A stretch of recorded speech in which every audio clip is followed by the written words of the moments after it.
Bonjour à toi, c'est Paul Barnier et bienvenue sur cette nouvelle vidéo. Aujourd'hui, on va parler d'un sujet ultra important. C'est la différence entre réussir professionnellement parlant et réussir financièrement parlant. Qu'est-ce que veut dire libre financièrement? On va parler de tout ça parce que j'ai vu beaucoup de gens réussir professionnellement très bien, mais se planter littéralement financièrement parlant. Moi, le premier, j'ai fait partie de cette personne-là. J'ai eu gagné beaucoup d'argent parce que j'ai réussi professionnellement parlant, mais au début, je me suis planté littéralement financièrement parlant. Donc, c'est important de faire une vidéo dans ce sens-là pour vous donner des petites techniques et des petits conseils pour pouvoir justement faire en sorte de ne pas vous planter ou du moins pas autant que moi. Que signifie être libre financièrement? Beaucoup de gens pensent que c'est être millionnaire et gagner des millions d'euros par mois. En réalité, être libre financièrement, ça veut dire que vos revenus, vos actifs vous rapportent plus d'argent que vos passifs. En gros, la liberté financière, c'est de savoir si on coupe votre salaire aujourd'hui, combien de temps vous pouvez tenir avec toutes vos charges.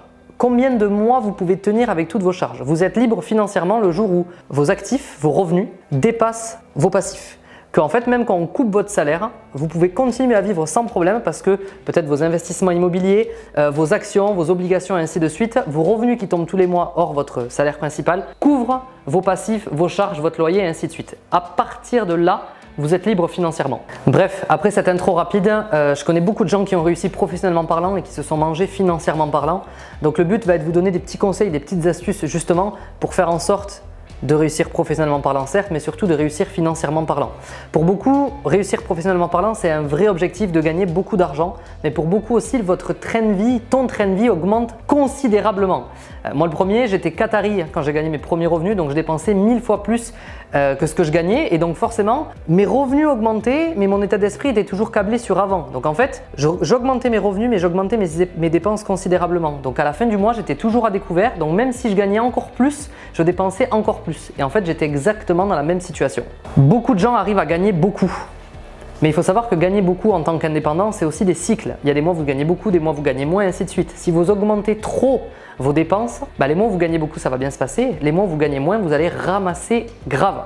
Donc le but de réussir professionnellement parlant, c'est aussi de savoir comment réussir financièrement parlant. Je sais de quoi je parle, puisque mon premier mois où j'ai frôlé le 5 chiffres, 15 jours après, j'étais à 2000 € de découvert. Donc en fait, je vous donne des conseils, vous savez comment je fonctionne, je vous donne des conseils de choses que j'ai appliquées, que j'ai mis en place et qui sont vraies pour moi. C'est pas de la théorie, c'est pas des choses trouvées sur internet où on m'a dit que. J'ai vécu ça, j'ai mis ça en application et ça m'a permis d'avoir du résultat. C'est parce que je me suis planté que je suis là devant vous aujourd'hui à vous donner ces conseils-là pour que vous réussissiez professionnellement parlant certes, mais que vous ayez une réussite financière qui va avec. Avant d'aller plus loin, je vais vous donner un conseil tout simple, c'est de prendre une feuille pour calculer vos dépenses. En gros, vous prenez une feuille blanche et vous faites un tableau. À gauche, vous notez vos sorties d'argent, à droite, vous notez vos rentrées. Donc vous notez votre loyer, vous notez vos sorties, votre essence, le téléphone, etc., etc. Ça va permettre de faire un état des lieux de vos dépenses à aujourd'hui, de vos finances. Le but, c'est que ces finances-là, ces dépenses-là soient au minimum. En fait, il y a sûrement plein de dépenses que vous avez encore aujourd'hui qui ne servent à rien et qui vous explosent votre argent de côté. L'idée de savoir combien vous dépensez et combien rentre vous donne une somme.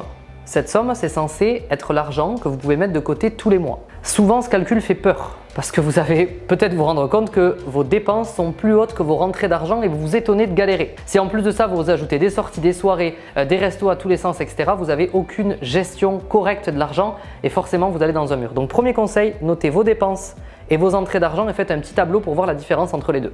Donc le premier conseil va être de faire cette liste et de diminuer tes frais fixes et tes dépenses. C'est le premier conseil que je te donne. Le deuxième conseil qui va aller avec, ça va être de prendre tes revenus mensuels et de stocker 10%. 10% c'est rien, si aujourd'hui tu gagnes 2000 €, c'est 200 €. Ces 200 €, tu les stockes comme si tu ne les avais pas et tu fais ça tous les mois au fur et à mesure que tes revenus augmentent. Pourquoi? Parce que ces 10% en réalité tu pourrais ne pas les avoir. Si elles étaient retirées de ton salaire tout de suite, que tu étais payé 1800 € au lieu de 2000, tu vivrais avec 1800 €. Donc prends l'habitude de stocker 10% de tout ce que tu gagnes et si tes revenus augmentent, ces 10% tu les mets toujours de côté. Ça sera toujours dispo, ça sera toujours là si tu en as besoin. Et surtout, ça ne va pas changer ton train de vie. 10% de côté, ça ne changera strictement rien. Donc crois-moi, fais cette liste, diminue tes frais fixes et derrière, tu stockes ces 10%. Je rentrerai dans d'autres vidéos, dans des conseils un peu plus poussés, dans des techniques un peu plus améliorées pour réussir financièrement, mais mets déjà en application ces deux conseils-là. Dis-moi en commentaire de cette vidéo justement si tu as pris conscience de où tu en es financièrement, si c'est le bordel grave, un petit peu ou pas du tout, si tu connaissais ces règles des 10%. Et surtout, rappelle-toi que réussir professionnellement, c'est bien, mais réussir financièrement, c'est beaucoup mieux et c'est beaucoup plus important. Je connais des gens qui gagnent 2500 € par mois et qui sont libres financièrement. Je connais des gens qui gagnent 5 chiffres par mois et qui galèrent tous les mois. Ça peut paraître dingue, mais c'est un fait. Si tu augmentes tes dépenses encore plus que tu augmentes tes finances, tu vas directement dans un mur. J'espère que cette vidéo t'a plu. Tu peux retrouver mes réseaux sociaux juste après, me contacter et discuter avec moi avec plaisir sur les réseaux sociaux. Ça sera toujours un plaisir d'échanger. Tu peux me suivre sur les réseaux. J'espère que cette vidéo t'a plu. Rappelle-toi d'une chose importante, vraiment, repousse tes limites, tu es né pour plus. Merci pour avoir visionné cette vidéo. Pour plus de contenu, clique sur une des 2 vidéos qui apparaît.